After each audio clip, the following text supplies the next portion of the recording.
Chris Greer won't make it through this. No way. And if he does, well, the 20-year drought of suffering for Dolphins fans will only stretch on. This season, 2024, has been a disaster, and it's one Grier can't escape from. If you're still hanging on to the idea that Miami has a chance to turn things around, then this might not be for you. Let's face it, the 2024 Dolphins are out of steam, and this team just isn't it. And at the root of it all? Chris Greer. This roster, these choices, this coaching staff, Grier's fingerprints are everywhere. There's no one left to blame, no one else to throw under the bus. He's the common denominator, and his time should be up. Honestly, Grier probably should have been gone after the whole Brian Flores drama. That mess? All thanks to Grier. Flores' hiring was based on his past ties with Grier, and even though he brought some wins, the situation ended in disaster. Then, enter Mike McDaniel. Don't be mistaken, McDaniel wasn't some brainchild of team owner Stephen Ross.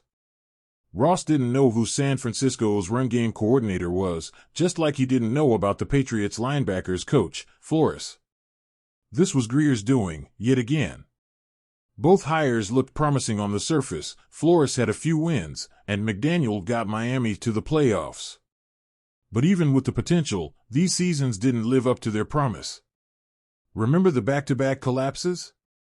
An 8-3 start in 2022 and 9-3 in 2023, only to stumble late and turn what could have been memorable seasons into bitter disappointments. These flameouts tell a bigger story, and it's one about leadership, or rather, a lack of it. And then there's Grier's refusal to let McDaniel pick his own defensive coordinator right out of the gate. Instead, he forced Josh Boyer on him, only for it to be a clear failure. The following year, Grier finally let McDaniel have his choice, Vic Fangio, but by then, Boyer's stint had already set the team back. What's frustrating is that this isn't new. Grier's track record with head coaches is downright concerning. He was part of the decision to bring in Adam Gase, even if Tannenbaum had a hand in it, and we all saw how that turned out. Now, to be fair, Grier's drafting hasn't been all bad. There's been some real talent coming out of the drafts: Christian Wilkins, Robert Hunt, Andrew Van Ginkel, Javon Holland, Jalen Waddle, Jaylon Phillips, and Devon Achane.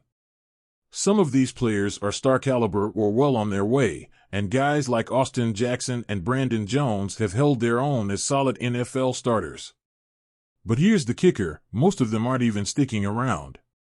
Either they never saw a second contract, or if they did, it was a brief extension before being shown the door. Look at Van Ginkel, for instance. He had a career year, and instead of locking him in, Miami let him walk without even putting an offer on the table. That's the core problem here. If any other GM had drafted a group this solid, they'd be doing everything in their power to keep that core intact. You'd want to build around guys like Waddle, Wilkins, and Holland, especially with a roster that includes Tyreek Hill, Jalen Ramsey, and Bradley Chubb. Grier, though? He let valuable players walk and then filled their spots with older, worn-down replacements, guys like Shaq Barrett and Jordan Poyer. Poyer, in particular, is well past his best days, and yet here we are, trading young talent for aging vets. And don't even get started on the offensive line. This unit has been an Achilles heel for Miami, and Grier's inability to find reliable O-line talent has been a constant issue.